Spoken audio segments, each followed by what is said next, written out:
the Vinegar.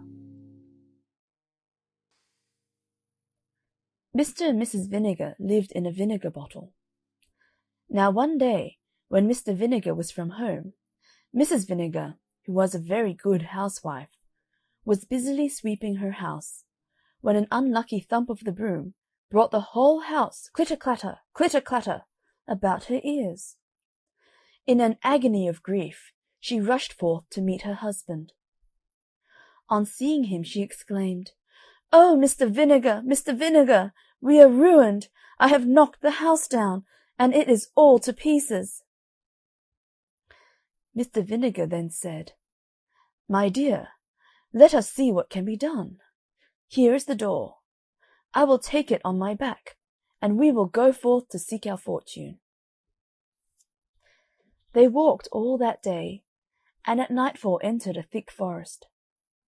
They were both very, very tired, and Mr. Vinegar said, "My love, I will climb up into a tree, drag up the door, and you shall follow." He accordingly did so, and they both stretched their weary limbs on the door, and fell fast asleep. In the middle of the night, Mr. Vinegar was disturbed by the sound of voices underneath, and to his horror and dismay, found that it was a band of thieves met to divide their booty. "Here, Jack," said one, "here's £5 for you. Here, Bill, here's £10 for you. Here, Bob, here's £3 for you." Mr. Vinegar could listen no longer. His terror was so great that he trembled and shook down the door on their heads. Away scampered the thieves, but Mr. Vinegar dared not quit his retreat till broad daylight. He then scrambled out of the tree, and went to lift up the door. What did he see but a number of golden guineas? "Come down, Mrs. Vinegar," he cried. "Come down, I say! Our fortune's made! Our fortune's made! Come down, I say!" Mrs. Vinegar got down as fast as she could, and when she saw the money, she jumped for joy. "Now, my dear," said she, "I'll tell you what you shall do. There is a fair at the neighbouring town. You shall take these 40 guineas and buy a cow. I can make butter and cheese, which you shall sell at market, and we shall then be able to live very comfortably." Mr. Vinegar joyfully agrees, takes the money, and off he goes to the fair. When he arrived, he walked up and down, and at length saw a beautiful red cow. It was an excellent milker, and perfect in every way. "Oh," thought Mr. Vinegar, "if I had but that cow, I should be the happiest man alive." So he offers the 40 guineas for the cow, and the owner said that, as he was a friend, he'd oblige him. So the bargain was made, and he got the cow, and he drove it backwards and forwards to show it. By and by he saw a man playing the bagpipes. Tweedledum, tweedledee. The children followed him about, and he appeared to be pocketing money on all sides. "Well," thought Mr. Vinegar, "if I had but that beautiful instrument, I should be the happiest man alive. My fortune would be made." So he went up to the man. "Friend," says he, "what a beautiful instrument that is, and what a deal of money you must make." "Why, yes," said the man, "I make a great deal of money, to be sure, and it is a wonderful instrument." "Oh," cried Mr. Vinegar, "how I should like to possess it." "Well," said the man, "as you are a friend, I don't much mind parting with it. You shall have it for that red cow." "Done," said the delighted Mr. Vinegar. So the beautiful red cow was given for the bagpipes.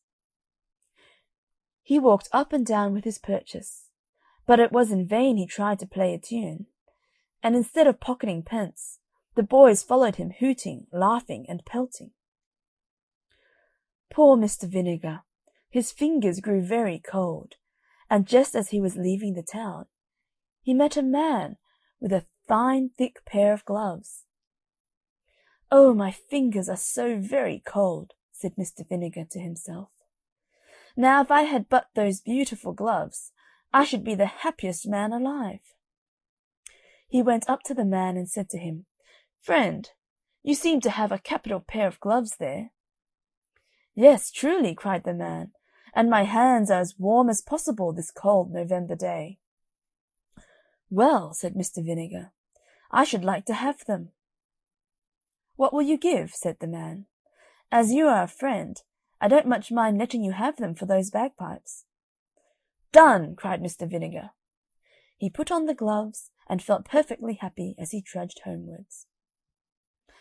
At last he grew very tired, when he saw a man coming towards him with a good stout stick in his hand. "Oh," said Mr. Vinegar, "that I had but that stick! I should then be the happiest man alive." He said to the man, "Friend, what a rare good stick you have got." "Yes," said the man, "I have used it for many a long mile, and a good friend it has been.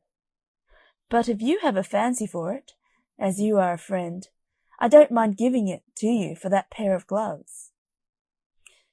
Mr. Vinegar's hands were so warm, and his legs so tired, that he gladly made the exchange. As he drew near to the wood where he had left his wife, he heard a parrot on a tree calling out his name. "Mr. Vinegar, you foolish man, you blockhead, you simpleton, you went to the fair, and laid out all your money in buying a cow. Not content with that, you changed it for bagpipes on which you could not play, and which were not worth 1/10 of the money. You fool, you had no sooner got the bagpipes than you changed them for the gloves, which were not worth 1/4 of the money. And when you had got the gloves, you changed them for a poor miserable stick. And now for your 40 guineas, cow, bagpipes, and gloves, you have nothing to show but that poor miserable stick, which you might have cut in any hedge." On this the bird laughed and laughed, and Mr. Vinegar, falling into a violent rage, threw the stick at its head. The stick lodged in the tree, and he returned to his wife without money, cow, bagpipes, gloves, or stick, and she instantly gave him such a sound cudgelling that she almost broke every bone in his skin.